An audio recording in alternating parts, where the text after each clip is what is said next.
menjaga kebersihan terhadap pakaian atau tempat. Kita kalau mau melaksanakan sholat itu harus berpakaian yang bersih atau tempat yang bersih, jangan tempat yang kotor atau berpakaian yang kotor.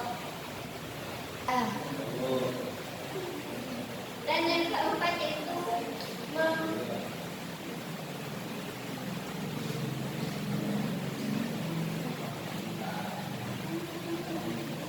menjaga kebersihan, seperti kita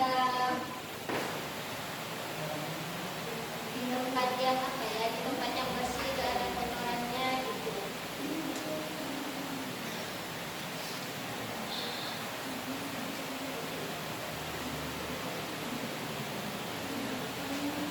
Ada yang tidak paham? Ayo boleh bertanya apabila ada yang paham.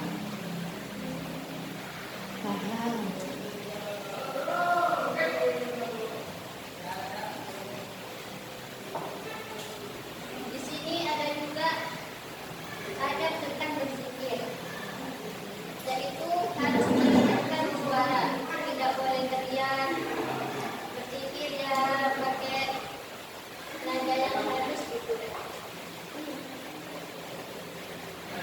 Dan yang kedua yaitu berzikir dengan zikir dan wirid yang telah dicontohkan Rasulullah. Tidak boleh ya zikir kan di sini kan apa ya? Kita kan sebagai umat Rasulullah, ya tidak boleh berzikir yang tidak disunahkan Rasulullah itu. Dan yang ketiga mencoba memahami makna dan khusyuk dalam melakukannya.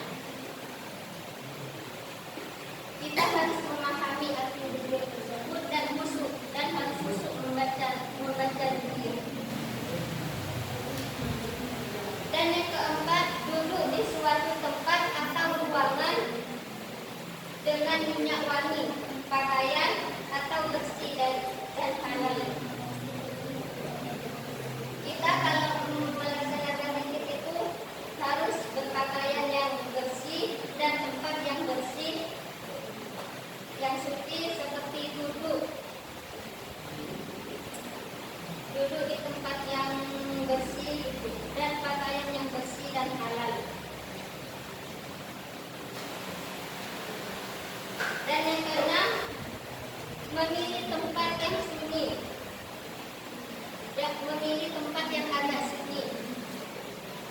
Boleh memejamkan dua mata, karena dengan mata terpejam itu tertutup jalan-jalan pada indera lahir, sehingga mengakibatkan terpusatnya pada indera hati. Nah, kalau kita memejamkan kedua mata saat berzikir, itu kan lebih khusyuk kita membaca zikirnya gitu kan? Ya. Dari apa yang ibu sampaikan tadi, apakah ada yang tidak paham? Nah, dari kesimpulan tersebut kita sebagai umat Rasulullah haruslah kita ada adab, karena percuma kita banyak ilmu kalau tidak ada adab.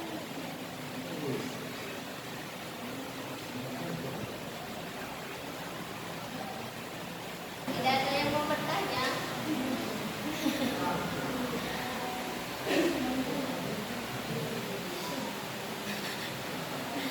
Ada Bu. Ayo tanya. Ada Bu. Tadi Rai mau tanya. Tadi Ra mau tanya. Bedira. Sudah paham? Sudah. Saya Ya, boleh silakan.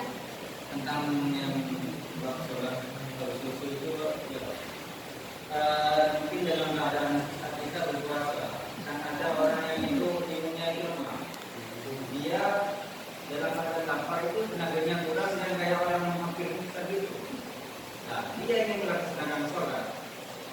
tetapi dia hampir pingsan atau dalam keadaan apa, dia tidak boleh makan, tapi dia harus melaksanakan sholat. Bagaimana jika tidak khusyuk? Kan itu kan tidak khusyuk kan? Sudah mau pingsan kelaparan, kita melaksanakan sholat dalam keadaan berpuasa. Kenapa kau gak bisa makan? Karena berpuasa itu orangnya itu imunnya lemah. Tidak seperti kita yang buat berpuasa, anggapannya itu anak-anak misal umur 7 tahun mungkin. Keadaannya itu hampir mau pingsan, tapi dia harus sholat. Nah, secara pagi tidak sholatnya itu, atau menurut sampai khusyuk atau tidak sholat dalam keadaan begitu.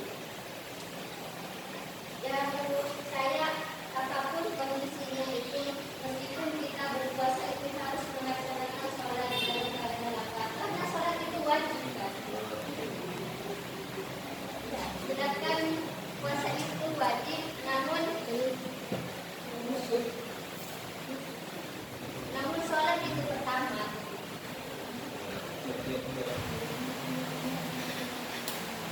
Sudah dipahami. Ayo siapa lagi yang tidak paham? Lalu, Sudah. ada sudah yang kita katakan. Sudah. Paham ya? Baiklah.